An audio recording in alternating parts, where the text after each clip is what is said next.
Udah jalan, ibaratnya jalan yang Tuhan kasih buat saya. Tapi tanggung jawabnya besar. Tanggung jawab itu di situ besar. Aku mau tanya itu, kamu merasa punya tanggung jawab nggak? Ya. Ketika wawancara kalau mati dari kuntilanak, terus ini kira-kira pesan moral. moral. Kalau masalah begitu tonton aja, udah itu hiburan gitu loh. Coba kalau banyak cincong ya. Iya, kalau masalah-masalah lain oke lah, saya ikut coba untuk membantu sejauh mana. Ya banyak yang, tapi dari pelajaran saya kadang-kadang tanggung jawab itu juga kita harus bijak dalam mengambil sikap. Saya menjadikan tanggung jawab itu sebagai prioritas dalam hidup saya. Saya terperangkap di dalam satu kondisi yang saya jujur kalau ditanya saya sesali.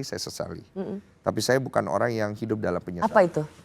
Jadi ketika saya akhirnya coba untuk membantu pihak-pihak yang bersengketa, ternyata niat saya itu dipergunakan untuk kepentingan yang lain. Di situ saya akhirnya melihat bahwa ini pola politik yang sangat berbahaya. Dan kita nggak boleh terlalu naif. Dan saya juga tidak bisa kemudian mengatakan saya orang baik. Saya juga nggak bisa mengatakan apa yang saya lakukan itu tulus. Karena itu akan menjadi satu kalimat yang akan di-framing seolah-olah ya kalau orang tulus tidak akan ngomong dirinya tulus. Kalau orang baik tidak akan ngomong dirinya baik. Tapi saya harus bisa keluar dari situ dengan sikap dan tindakan.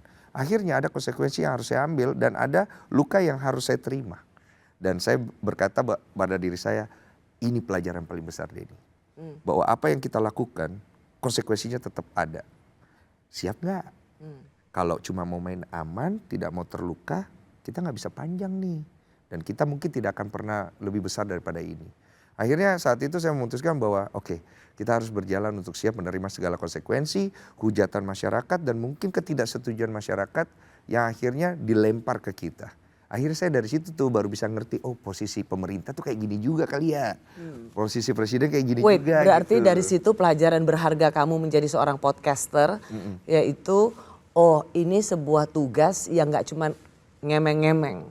Tetapi ada satu yang lebih mulia juga dari situ selain hiburan.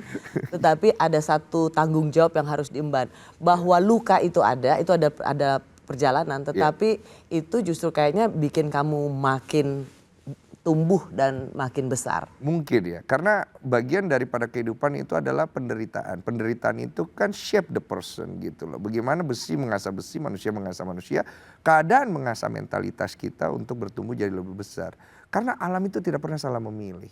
Alam itu sudah menyiapkan sebuah kondisi untuk nge-pressure dan memberikan challenge untuk semua pihak. Tapi yang keluar pasti orang itu dan orang itu yang pasti terpilih. Luar biasa. Gitu, itu yang saya